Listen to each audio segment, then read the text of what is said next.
NCP नेता नवाब मलिक की गिरफ्तारी से भड़की महाराष्ट्र की महाविकास आघाड़ी सरकार ने बीजेपी पर जमकर हमला बोला है।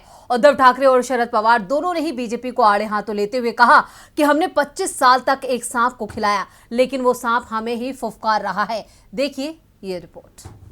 एनसीपी नेता नवाब मलिक की गिरफ्तारी पर सियासी बयानबाजी कम होने का नाम नहीं ले रही। महाराष्ट्र की महाविकास आघाड़ी सरकार बीजेपी पर एक के बाद एक हमला बोल रही है। आज एक बार फिर महाराष्ट्र के मुख्यमंत्री उद्धव ठाकरे ने अपनी पूर्व सहयोगी पार्टी बीजेपी पर जमकर निशाना साधते हुए कहा कि हमने एक सांप को 25 सालों तक खिलाया, अब वही सांप हमारे सामने फुफकार रहा है, लेकिन हम इस सांप को कुचलने के लिए तैयार हैं।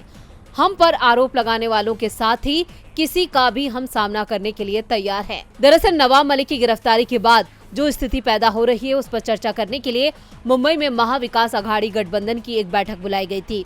इस बैठक में उद्धव ठाकरे और एनसीपी प्रमुख शरद पवार के साथ साथ कई और नेता शामिल हुए थे।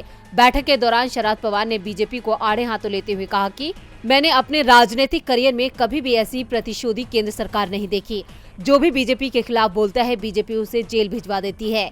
केंद्रीय एजेंसियों का बीजेपी अपना फायदे के लिए इस्तेमाल करती है, लेकिन हम डरेंगे नहीं, बीजेपी को सामने आकर जवाब देंगे।